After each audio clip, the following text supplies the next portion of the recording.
Hello friends, आपण आजच्या क्लासमध्ये शिकणार आहोत रोलिंग मोशन. रोलिंग मोशन हे रोटेशनल मोशन च या ठिकाणी ऍप्लिकेशन आहे. रोलिंग मोशन करणाऱ्या ज्या की बॉडी अशा पद्धतीने आहेत की जे की रोलिंग मोशन करू शकतात. तर आता फॉर एक्झाम्पल रोलिंग मोशन करणाऱ्या कोणकोणत्या बॉडी अशा आहेत ज्या की या ठिकाणी रोलिंग मोशन करू शकतात. पण आता रोलिंग मोशन म्हणजे काय हे आधी आपण आता इथे डिस्कस करणार आहोत. रोलिंग मोशन म्हणजे काय की जसं की काही अशा बॉडीज आहेत जसं की डिस्क झाली, स्पियर झालं, सिलेंडर झालं, अशा काही ज्या की बॉडी आहेत which are capable of to perform the rolling motion. Rolling motion, it is the combination of translational motion as well as rotational motion. म्हणजे या ठिकाणी बघा एखादं स्पियर तुम्ही जर या ठिकाणी एखाद्या हॉरिझॉन्टल सरफेसवर या ठिकाणी त्याला पुशअप केलं तर काय होते की थोडा वेळ काळापर्यंत ते स्लिप होते आणि नंतर ते स्वतःभोवती फिरायला सुरुवात करते आणि स्वतःभोवती फिरत फिरत ते एका ठिकाणाहून दुसऱ्या ठिकाणी जाते. म्हणजे रोलिंग मोशन काय आहे? It is the combination of translation motion as well as rotational motion. म्हणजे अशा बॉडी एका ठिकाणाहून दुसऱ्या ठिकाणी पण जातात मोशन करताना.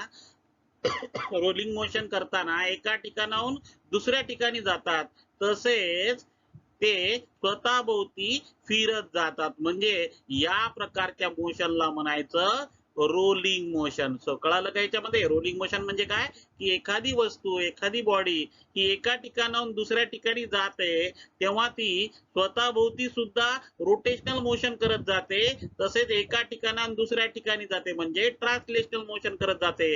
म्हणून या ठिकाणी आपण म्हणू शकतो when a body such that which are that bodies disc, sphere, ring, wheel, such a bodies which performs as there is a motion on the surface, that is the combination of कशा कशाचं combination आहे?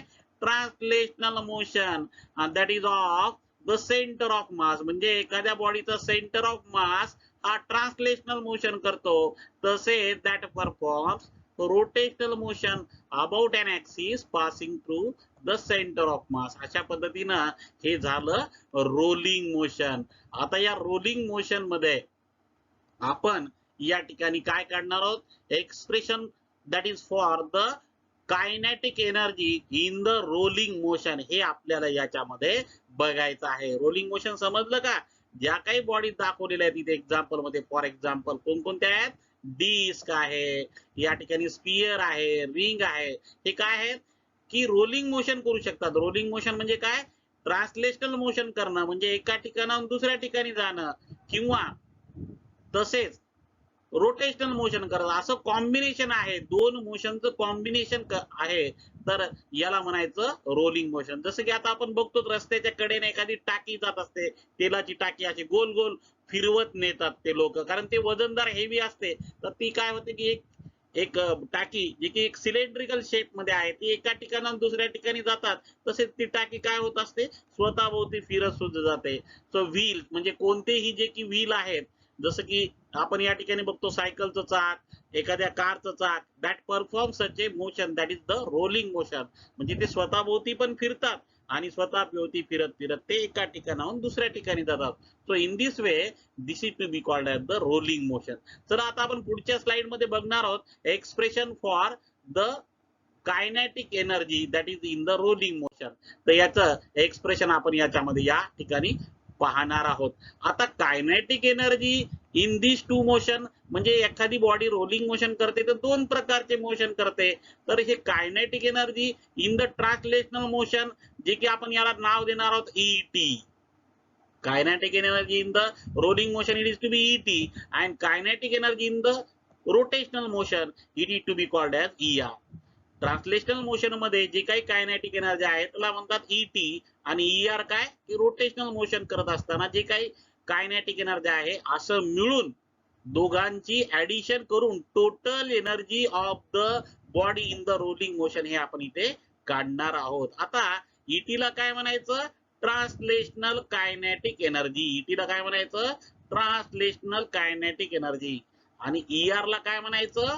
Rotational kinetic energy. आता आपल्याला ह्या दोघांचे पण फॉर्म्युले माहिती आहेत. ER म्हणजे kinetic energy in the rotational motion, याचं एक्सप्रेशन आपण काढलेलं आहे. आणि ट्रान्सलेशनल मोशन मध्ये सुद्धा कायनेटिक एनर्जी आपल्याला ही माहिती आहे. दोन्ही फॉर्म्युले आपल्याला माहिती आहेत. तर इथे काय केलं आपण की total energy in the rolling motion काढत असताना बॉडी दोन प्रकारचे मोशन करते. एक तर ट्रान्सलेशनल मोशन करते, तसेच रोटेशनल मोशन करते.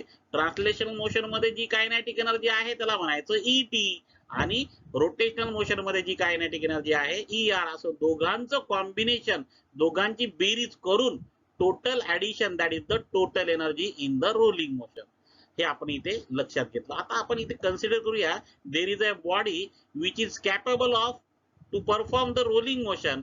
For such a body we consider m is the its mass. m काय आहे, समजा त्याचं मास आहे, and r is its radius. त्याची काय आहे, r radius. such a body moving with a velocity v. त्याची वेलॉसिटी किती आहे, v एवढी आहे. Again we consider omega is its angular velocity. Omega काय आहे, त्याची angular velocity. Again such a body that is to be having moment of inertia I when axis of rotation passing through its center of mass, तेव्हा त्याचा moment of inertia I आहे. So that there one we consider such a four quantities m, r, v, omega आणि I. ह्या सगळ्या गोष्टी कळल्या ना तुम्हाला. m म्हणजे काय, mass of the body. r म्हणजे काय, radius of the body. v म्हणजे काय, इथे v is the velocity of the body, and omega is the angular velocity, and last one that we consider here, I is the moment of inertia of the body. आता आपल्याला ह्या सगळ्या गोष्टी याच्यामधल्या कळाल्या की एखादी बॉडी समजा रोलिंग मोशन करत आहे तेव्हा ती काय करते, ट्रान्सलेशनल मोशन करते. तसेच ट्रान्सलेशनल मोशन सोबत ती रोटेशनल मोशन सुद्धा करते. अशा पद्धतीनं या ठिकाणी कॉम्बिनेशन आहे. तर हे दोन मोशन एकत्रितपणे केल्या जातात, अशा मोशनला म्हणायचं rolling motion. Now we see the next, that is the first equation जे आपण घेतलं त्याच्यामध्ये याच्या आता किमती आपण ठेवणार आहोत. तर आपल्याजवळ आहे बघा ट्रान्सलेशनल कायनेटिक एनर्जी. याचा फॉर्म्युला तर आपल्याला माहितच आहे, 1/2 mv². m म्हणजे मास, v म्हणजे काय, वेलॉसिटी. 1/2 mv². ही झाली translational kinetic energy. Second equation it is what, ER म्हणजे काय, रोटेशनल कायनेटिक एनर्जी. याचं एक्सप्रेशन तर आपण काढलंच होतं, 1/2I ओमेगा². ER ची किंमत सुद्धा माहित झाली, तसेच आपल्याला इथे ET ची किंमत सुद्धा माहिती झाली. आता आपण आधीच्या इक्वेशन मध्ये काय करूया, या दोघांची बेरीज करूया. आपण E = ET प्लस ER असं लिहिलं होतं. आता ही टोटल एनर्जी E आता आपण याची बेरीज करूया, 1/2 mv², तसेच 1/2 I ओमेगा². आता इथे आपण काय करणार आहोत, या इक्वेशन मध्ये मोमेंट ऑफ इनर्शियाची किंमत ठेवणार आहेत बघा, mk². वेअर k म्हणजे काय, what mean by k, k is the radius of gyration. k ला काय म्हणायचं, रेडियस ऑफ गायरेशन. तसेच v = r omega, linear velocity आणि अँगुलर वेलॉसिटी मधलं रिलेशन, v = r ओमेगा. तर या इक्वेशन मध्ये, वरच्या या इक्वेशन मध्ये आता आपण काय करणार आहोत, ही याला इक्वेशन नंबर समजा आपण 3 देऊया किंवा पुढचं इक्वेशन आहे. तर याच्यामध्ये काय करूया, ही जी किंमत आहे I ची इथे सबस्टिट्यूट करूया. I ची जागी काय ठेवणार, mk². आणि इथे जे v आहे त्या v च्या जागी काय ठेवणार, v चा स्क्वेअर आहे, तर इथे r² ओमेगा² आहे. तेव्हा हे इक्वेशन कसं लिहिता येईल आपल्याला, E = 1/2 v² आहे, तर r² ओमेगा². कळलं नाही, v चा स्क्वेअर म्हणजे इथे v आहे, v ची किंमत r ओमेगा आहे. v चा स्क्वेअर केल्यानंतर काय येईल, r² आणि omega. So we substitute this v² as 1/2 r² omega. तसेच या I च्या जागी आपण काय ठेवणार आहे, mk². So 1/2 mk² ओमेगा². आता या इक्वेशन मधून काय करूया, हे 1/2 m हे काय करूया, कॉमन घेऊया आणि पुढच्या स्लाइड मध्ये आपण बघूया. तर याच्यामध्ये आपण घेतलं 1/2 m ओमेगा² कॉमन घेतलं, 1/2 m ओमेगा² कॉमन घेतलं. तर ब्रॅकेट मध्ये काय शिल्लक राहिलं, r² प्लस के स्क्वेअर. काय शिल्लक राहिलं ब्रॅकेट मध्ये? R square plus k square. आता आपण काय करूया, या आर स्क्वेअर न ब्रॅकेट मध्ये डिवाइड करूया. वी डिवाइड किंवा याच्यामधून आर स्क्वेअर कॉमन घेऊया. So we take common r square. तर 1/2 m omega square r square common घेऊया. आता पहिल्या टर्म मधून आर स्क्वेअर आपल्याला कॉमन घेता येईल. तर आर स्क्वेअर कॉमन घेतल्यानंतर इथे काय शिल्लक आहे ब्रॅकेट मध्ये 1. आणि इथे तर आर स्क्वेअर टर्म नाही, मग इथे आर स्क्वेअर न मल्टिप्लाय करावं लागेल. इथे आपल्याला या ठिकाणी के स्क्वेअर ला आर स्क्वेअर न मल्टिप्लाय करावं लागेल आणि आर स्क्वेअर न डिवाइड करावं लागेल. तर त्याच्यामधून आपल्याला हे आर स्क्वेअर कॉमन घेता येईल. So 1 plus k square by r square असं हे इक्वेशन आलं. लक्षात आलं ना? काय केलं, या सेकंड टर्म मध्ये मी या के स्क्वेअर ला आर स्क्वेअर न मल्टिप्लाय केलं आणि आर स्क्वेअर न काय केलं मी डिवाइड केलं. काय केलं मी आर स्क्वेअर न इथं डिवाइड केलं. आता इथे काय करता येईल मला, या वरच्या न्यूमरेटर मधून आर स्क्वेअर घेता येईल. म्हणजे हे बाहेर आलं आर स्क्वेअर आणि ॲज इट इज काय राहिलं इथं के स्क्वेअर बाय आर स्क्वेअर. आलं का लक्षात?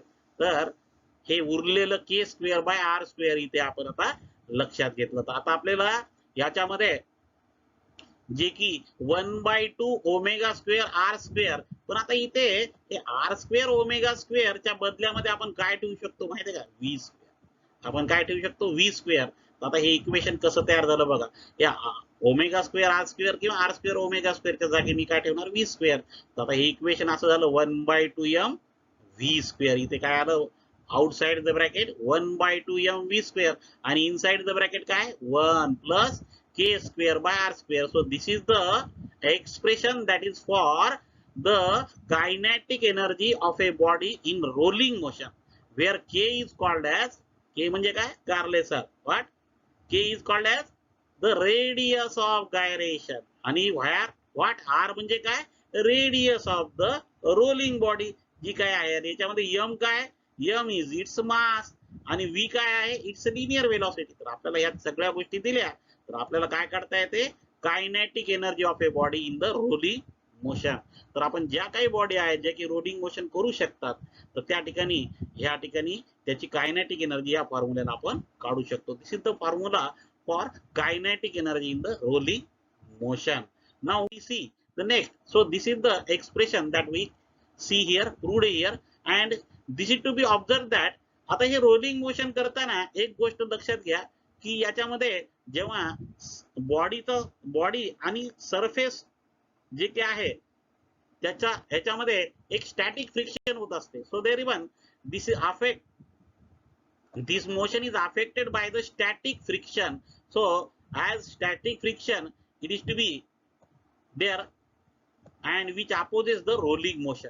तर अशा पद्धतीनं याच्यामध्ये सांगता येईल की it is observe that static friction is essential for purely rolling motion. तर प्युअरली रोलिंग मोशन मध्ये स्टॅटिक फ्रिक्शन आवश्यक आहे. So this is to be observe while rolling, जे की स्टॅटिक फ्रिक्शन त्यावेळेस हे पाहायला मिळते. Now there one when the body that is to be rolls down, समजा बॉडी खाली खाली रोलिंग मोशन करत आहे, तर पहिल्या प्रथम ते काय करते? रोलिंग मोशन करत असताना एकदम रोलिंग मोशन स्टार्ट होते का? नाही. There one this is the body that is to be first of all perform the sliding motion. म्हणजे रोलिंग मोशन करण्याच्या आधी ही बॉडी काय करते? स्लाइडिंग मोशन करते. जसं की कोणतेही ऑब्जेक्ट बघा, जसं की sphere, there is a ring, there is a disc which is to be capable to perform rolling motion, so that first of all they slips over the surface, horizontal surface, and then they start rolling.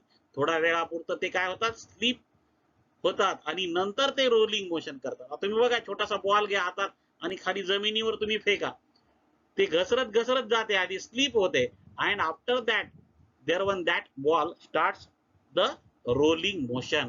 So these are some characteristics that is of the rolling motion, and here one that is the motion considered in that when we calculate the kinetic energy that is of the rolling body, then we have to consider purely rolling motion only. Then we calculate the what? We calculate the its kinetic energy.